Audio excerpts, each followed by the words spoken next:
these things? Red blood cells. Those are red blood cells. What do you suppose these little things are? Those are supposed to be platelets. Up here. Right up there. This guy, those guys, what do you suppose those are? Those are all neutrophils. They have a multi-lobe nucleus. On these ones, I don't know if you can see it, but any guess what this one would be? Eosinophil. Yeah, that's an eosinophil. It has, it's hard to see here, but those are reddish dots, and then it's got this sort of headphone-shaped nucleus or eyeglass-shaped nucleus, whatever you want to call it. Ear for earbud. Yeah. E for e. There you go. E for ear. There you go.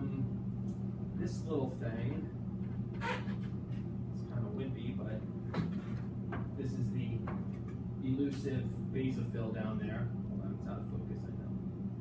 But big chunky purple dots or blue dots, think basophil. What do you suppose this guy is? Monocyte. That's a monocyte. And then what about this guy? Or that guy? Lymphocytes. Those are lymphocytes. Okay. Let me show you the actual stuff on the microscope slides because I think that's more useful.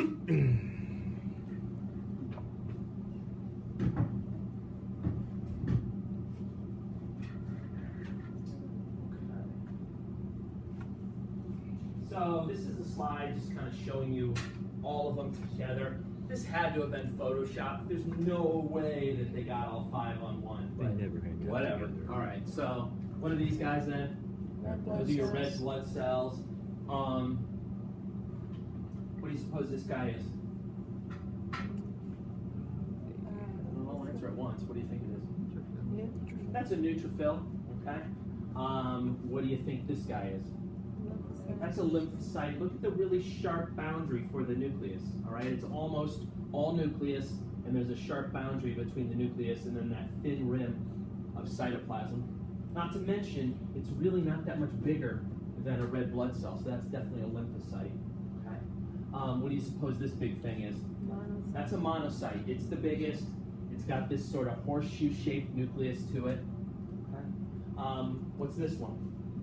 That's an eosinophil, big, chunky, reddish dots with this sort of earbud, or whatever you want to call it, headphone type nucleus, right? And then what's this? That's the basophil, big, chunky, purple dots. Okay. All right, let me go through some in no particular order, see if you can get these right. What's this? Neutrophil. What's this? Neutrophil. That's also a neutrophil down there. What's this? Lymphocyte. Right? See the sharply demarcated nucleus and just the thin rim of cytoplasm? What's this? This is a basophil. Chunky purple dots. That's a basophil. You can't even really see the nucleus.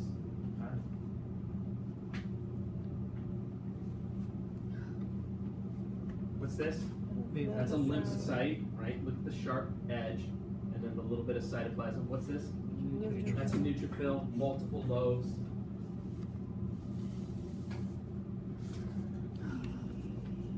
What's this?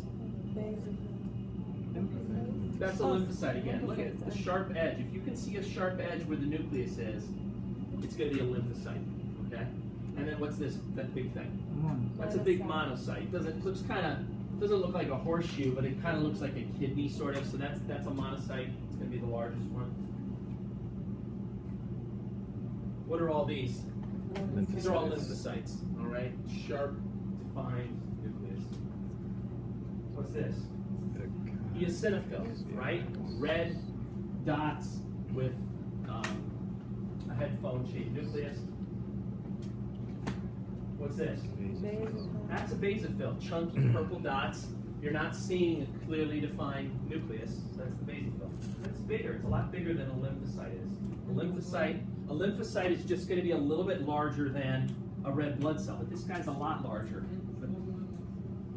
Wow, what is the small one next to it? Platelet. That's actually a platelet, right? That's not a lymph. What do you think it was a lymphocyte at first?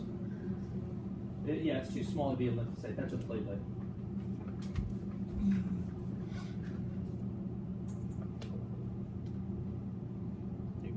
What are these guys? Neutrophils.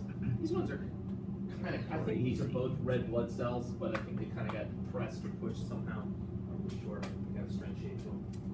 Now, what does that represent? Sickle cell, right? And I told you, we had some difficulties. It's tough because most of them are going to be normal shaped. You really have to search around to find like the sickled cell. I guess unless they caught somebody that was like in a severe sickle crisis, but they'd have to take the blood right from the exact right spot, and it's tough, I guess, to get them all sickled. And this is another picture of a sickle red blood cell. Okay, that's pretty much how. Looks like there's another one sort of down there, sitting on top. What else was I going to say? For the blood typing activity, I know a lot of you got to see what was going on back there. I may use those little things like on a quiz or on a lab practical, or I may just describe the situation to you. Like it may be a short paragraph describing the situation, and you have to tell me what the blood type is. So for example, I could say, okay, you do blood typing and you see clumping on the B spot, but no clumping on the A and no clumping on the RH. What blood type would it be? B negative. B negative. All right, make sure you say the negative or positive part too. Or you do the blood typing and you see clumping in all three spots. AB positive, right? If you do it and see clumping in none of the spots, it's negative. Okay, so just be comfortable with that. I could use those ones that we did in class, but I'd have to find a really good specimen because, as some of you guys saw, sometimes it can be hard to tell whether you're seeing clumping or not. Usually, the rule is if you can read letters through it, then that means there's no clumping. Whereas if you can't, if it's opaque and you can't see through it, that means there is clumping. So, anyway, any questions about this? Kind of a short and sweet lab. Any questions about today's lab? All right.